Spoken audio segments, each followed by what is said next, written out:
Alright guys, it's time to jump back into pointers, and specifically in this tutorial I'm going to be covering pointers and how we can use math with pointers.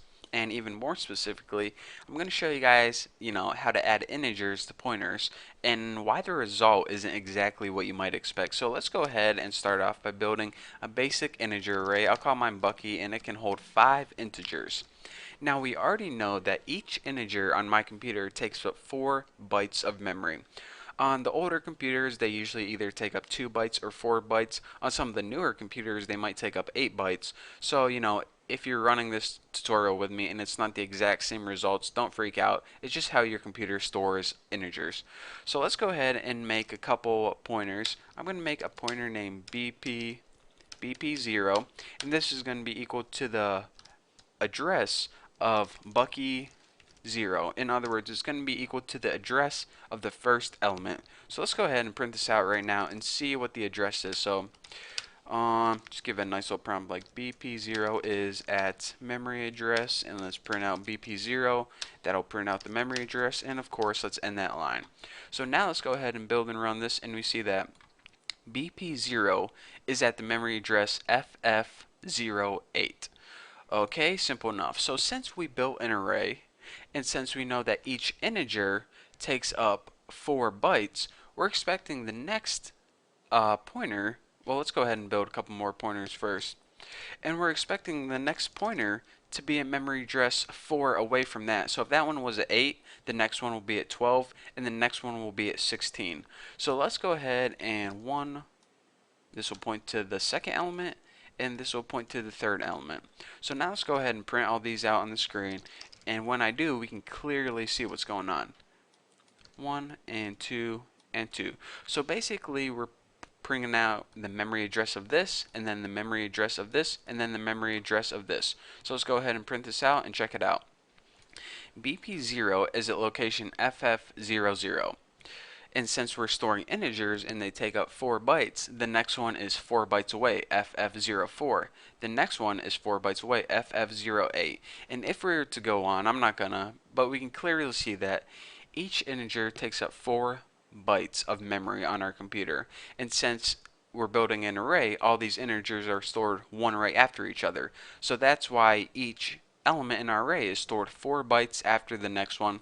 Basically, whenever you make an integer on your computer, it reserves 4 bytes of memory for it, and nothing else can go inside that memory except that integer. So let's go ahead and say we were playing around and we decided to do something stupid like BP0, and we decided to add 2 to this memory address. So let's go ahead and put plus equals 2. Well, now let's go ahead and print out the address of BP0 again and see what happens. Remember, before it was stored at the address FF00. So now when we add a 2 to it, we should probably be expecting this to be at FF02. But let's go ahead and run this to see what happens. Okay. Like before, the first element was stored at FF00, then FF04 for the next one, then FF08 for the next one. But what we did is we took this first one, FF00, and we added 2 to it. So we should be expecting FF02, right? Makes sense. That's how it works in our brain.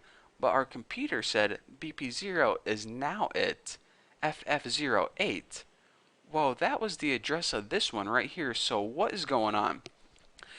What happens is because pointers don't work like math works in our head. Whenever you add integers to a pointer, it doesn't change the memory address of that pointer. It only changes what element it's pointing to. So for example, whenever we run this and we tried to add 2 to this pointer right here, it didn't change the memory address right here. What it did is said, alright, I'm going to take your pointer and add 2 to it, and basically I'm going to point to whatever is 2 elements away. So again, what I want to stress is, whenever you're working with math and pointers, you're not changing the memory address, you're only changing the element that it points to. So again, you're not changing this piece of memory right here, you're changing what element it's pointing to. Simple enough. Like, I have a really hard time explaining that, but you guys can see what's going on. So for example, if I put BP0++, it wouldn't change it to FF01. It would change it to FF04 because, well, let me go ahead and prove it to you guys first.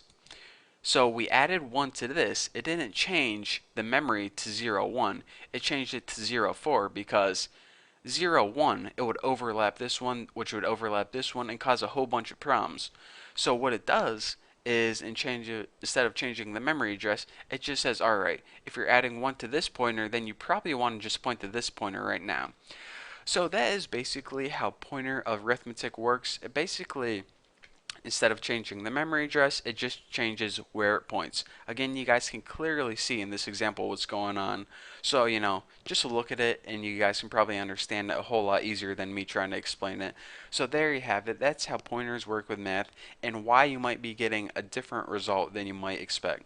So thank you guys for watching. Don't forget to subscribe. In the next tutorial, no idea what I'm going to be covering, but I'm probably going to McDonald's, so you guys chill out, wait a couple seconds, and I guess I'll see you guys in the next tutorial.